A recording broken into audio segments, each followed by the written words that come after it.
welcome back to Interviews with Anna, and I am here today with the Bahamas' very own Sammi Star. Hello everybody, I'm Sammi Star, a musician, songwriter, singer, producer, community activist, public speaker. It's me. Okay, so let's get into music. I want to know, how did you start music, and what would you say was your first song that you put out? Well, I started music kind of automatically. I'm from a musical family. My dad, Reverend Oswald Poitier, he was it's a big thing in gospel music back in the day. Gospel music training. He had Kevin McKinsey, Dr. Miles Monroe, and it's when they had a gospel music scene going on. So, and I was born right into that. And all my siblings, we sing and play and everything. So music was kind of automatic. As far as getting into music and actually putting out music as an entertainer, I think the first song I put out was probably with an R&B group way back in the day called Pure and Natural.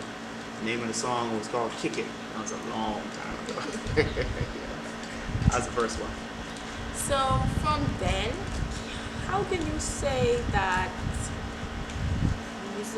music has transitioned For me, well, the transition has been a smooth one for me, because as a producer in particular, I'm good at kind of feeling out different sounds and styles and kind of bending, for lack of a better descriptive term, bending my words, my lyrics, my tone, my melody, according to whatever that style is, As most people would know, I started out, like my first really popular set of songs would have been more like in the kind of singing reggae type of thing.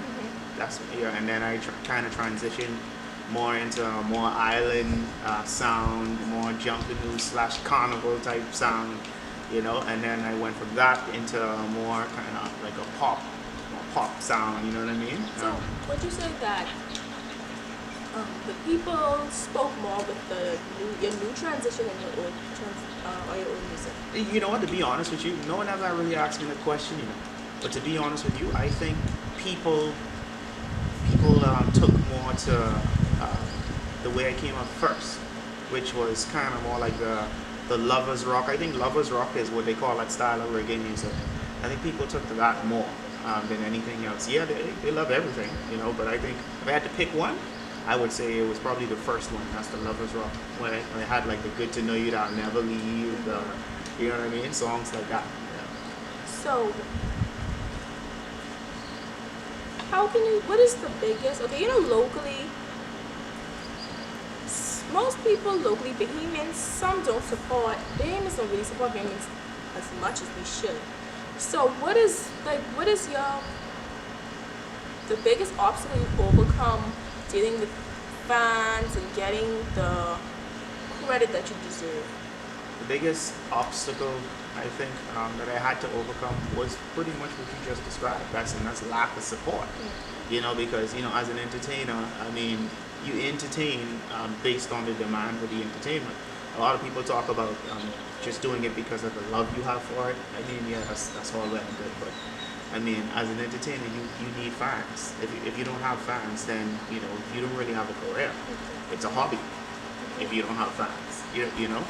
And so not having the big support base that an entertainer would need to go to the next level, I think has been my biggest obstacle, and it's probably the biggest obstacle for anybody. But pretty much getting over that would be just you being focused on what your goals are, bigger goals other than just being known locally and trying to get a hit song somewhere in the world. Focusing on goals like that would kind of get you over that obstacle. And in 2015, you won a competition for Bahamas Carnival. So, what was that like for you? That was an amazing experience for me because number one, it was a huge platform. The platform was almost as big as a platform for like a junkanoo club, the junkanoo groups, Valley Boys and Saxons on Bay Street. It was kind of like that. And so to see all the people out there rooting for the person that they thought was the best, and to be able to perform the songs in front of thousands of people and then to win, that was an amazing feeling.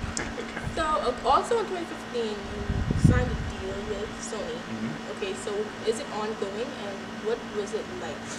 Um, yes and no. Yes, it's ongoing in that I still have a relationship with Sony. No, in that I transitioned from Sony to their worldwide distribution label, which is the Orchard, all right, which they still control it. So I'm literally still with them. But all of my music is now released through the Orchard as opposed to Sony directly. Of course, they still have to sign off on everything, but I now operate on worldwide distribution with the Orchard, which is owned by Sony. So that's still going on. Relationship is good. I have a few singles that are going to be released soon, and then hopefully we do some nice videos and get some international exposure, and stuff like that. So, can you tell me, do you have any regrets in this industry that you wish you did differently or took another route? Yeah, yeah.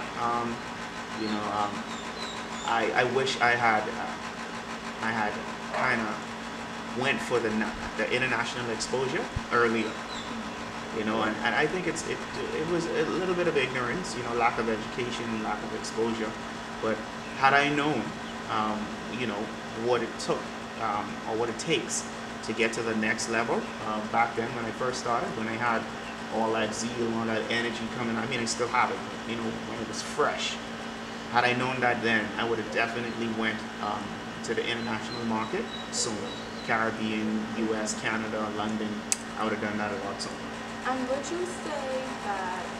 you say as a beginning artist that you look up to? Well, God rest his soul, definitely Ronnie Butler. Ronnie Butler, to me, is the ultimate Bahamian entertainment icon. Ronnie Butler, no matter where he performed, he shut the show down. No matter how young or old the audience member was, they wanted a picture with Ronnie. They wanted to stop what they were doing and go to the stage and listen to Ronnie perform. He was like, to the Bahamas to me what like Michael Jackson is to the rest of the world. Just the sheer presence, his presence in a building just shifted the entire atmosphere. So, knowing that he is someone you look up to, but who would you say that you would want to record music with? Right now, talking locally or Locally. Locally, man, there's so many talented artists here in the Bahamas. I'd like to work with all, to be honest with you. I love talent. I love good music. So I'd love to work with all. I'm looking forward to doing music with, if I could just name drop one or two. I'm a huge Judah Lion fan. I would love to work with Judah. Patrice Morel. Well, we've done some work before, but I'm looking forward to doing some new work with Patrice. And so there's a rap duo, some young guys, Twin, I think they call it. Yes. Yeah, I think their music is really cool. Looking forward to doing maybe a record or two with them. And it's many others. Like I said, I'd love to work with all. And who would you say, okay, locally speaking, is who you look up to? Not locally, internationally. Internationally, my favorite singer, and it's so odd. People be like, what? My favorite singer in the whole world is Faith Evans. Oh. I grew up like just listening to Faith Evans music. Faith Evans made me want to sing and do riffs and runs and all that stuff. Faith Evans, if you look her up, or if you don't know her music, if you look her up, you'll see what I'm talking about. I know. Oh yeah, she was with Biggie, I think. Yeah, and she had lots of hit records. Signed with Puff, Bad Boy. She's definitely my favorite singer. Inspiration-wise, I really look up to like Elton John, and of course all the classics. The Aretha Franklins, people like that. I love Alicia Keys. So many more. Bruno Mars, I think, is amazing. If I would have an international career to follow, it would be probably his, Bruno Mars. That's definitely the way I want to be seen internationally. So you said that you are a community activist. Yes. Can you give us something that you did for the community and organizations that you are helping in? Sure. Okay. Well, I run Starboy Incorporated, Starboy Productions Incorporated, and it's a company. Whereas what we do, we look for local talent, young local talent, anywhere from 11 to maybe 17, 18 years old. singers and rappers and performing talent, that is, singers and rappers, producers, musicians, and we give them an opportunity to jump to the next level without going through all that red tape and hard work. Well, not hard work because they work hard, but all the stuff that they would have to go through to get to the next level. Let's say you record a new song and it's a really good song, but you're a new young artist and you can't get the song to, say, the program director of a radio station.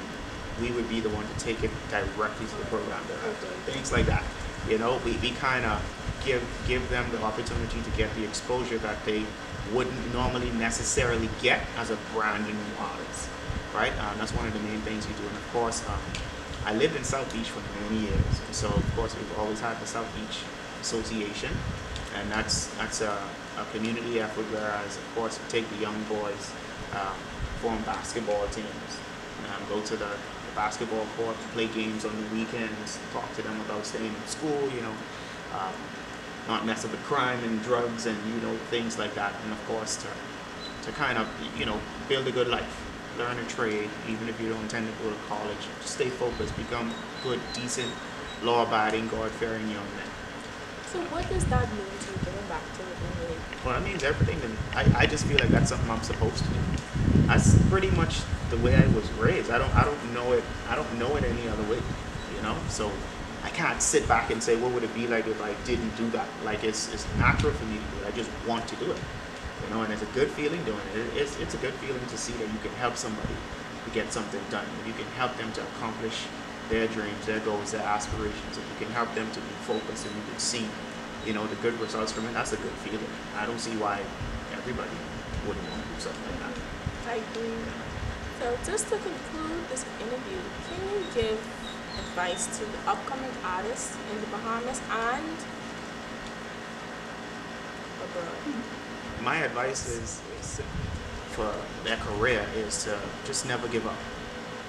I think that's never giving up or making the decision to never give up. I think is the difference between making it and not making it.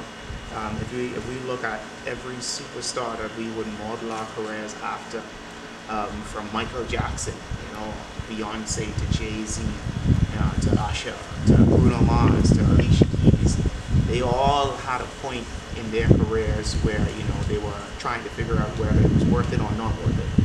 And the fact that they made the decision to not give up and that it was worth it to keep going, we all know their names now. So it has to do with talent, it has to do with opportunities, but it also has to do with you staying focused and never giving up. I think if you never give up, at some point in time, it may not be when you want it, but if you never give up, at some point in time, you'll make it.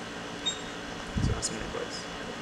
Thank you guys, and I hope that you guys can learn something from this advice that was given today. And if you're an upcoming songwriter or producer or a singer, I just hope that you can understand the message today and never give up. So thank you so much for tuning in to Interviews with Anna featuring Sammi Star today. I hope that you guys can like and subscribe and be back for my next video. I'll never leave you, girl. No, say I'll never leave, 'cause you're the only one that I want, yeah. What's up, this is yours truly, Sammi Star, and you're tuned into none other than Interviews with Anna. Make sure y'all stay tuned in, catch them interviews. Sammi Star, say that.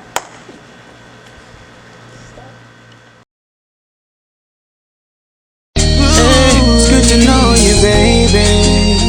Good to know you, baby. I love you. That means that I'll never leave. I want to hold you in my arms now, baby.